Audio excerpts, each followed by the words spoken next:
I have not heard anything good about debt settlement companies. Number one, which should be the first red flag, is sometimes they'll tell you to stop paying your credit card. Okay, pause for a second. If you've never heard anything good about debt settlement, it's probably because you're not talking to people who have ever completed it. Saying stop paying your credit cards is a red flag when talking about debt settlement is like saying chemotherapy is dangerous when referring to cancer patients. Debt settlement works by falling behind. That's how the leverage is created. You can't negotiate full balance reductions when you're current. That's not shady, that's just the way the system works. If anybody tells you to stop paying your credit card, you know you're going to automatically start receiving late payments. Late payments are 35% of your credit score. So if you are getting late payments, that's going to drastically hurt your credit. Yes, late payments do hurt credit. That is true. But most people in settlement aren't starting from perfect credit. They're already behind. They're already maxed out. They're already living paycheck to paycheck. Many of them have already missed payments or are already in collections. The credit damage is often already there. Settlement is just a way to stop the bleeding, not cause it. Plus, credit can be rebuilt. Many people finish their program and recover within a year.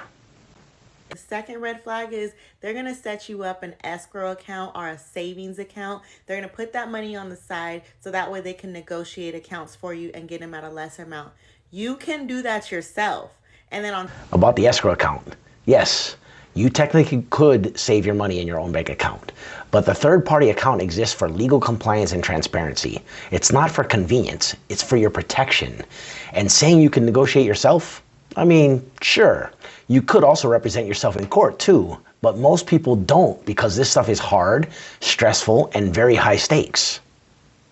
Top of that, third red flag, they charge a crazy fee to do this for you. It's not like a small fee. It's like hundreds of dollars for their fee every time they negotiate something for you. Fees. Okay, let's talk facts. Debt settlement fees are capped by law.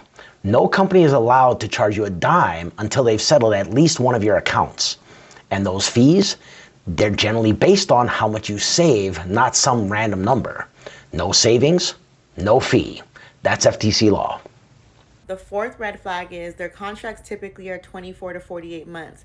Anytime you settle for a contract that long, you are basically settling to have bad credit until they are finished. So if your contract happens to be 48 months, you're basically letting them know that you are settling for bad credit for 4 years. The length of the program does not equal 4 years of credit damage. Most of the credit impact actually happens up front when your accounts initially fall behind. After that, it's pretty much recovery mode. Compared to paying minimums for 20 years and still being in debt, 4 years to be done sounds pretty good to me. And the last thing is you're not even really saving that much money with them. On top of their fees and the amount of time that you have to wait, it's literally not worth it. About not saving that much. Most of our clients save between 30 and 50% after fees. That's often tens of thousands of dollars. And here's what gets left out of this conversation all the time: the interest. Let's say you have $10,000 in credit card debt at a 22% APR. If you only make the minimum payments, you could be in debt for over 20 years, and you'll likely end up paying back around $25,000 or more in total. With settlement, that same $10,000 might be resolved for $5,500 to $7,000, including fees, and be done in 2 to 4 years. That's a massive difference in both time and total cost. So yeah, it's not free, but it's often the least expensive legal way out, and way faster than dragging it out for decades. To me, my opinion, and all the stories that I've heard from people, they're just nightmares. Look, I get that you've heard some horror stories, and unfortunately not all companies play by the rules, but that's not the same as saying the whole industry is a scam. Good companies exist, so let's not confuse bad experiences with universal truth. Let's get informed, and let's help people make the right choice for them.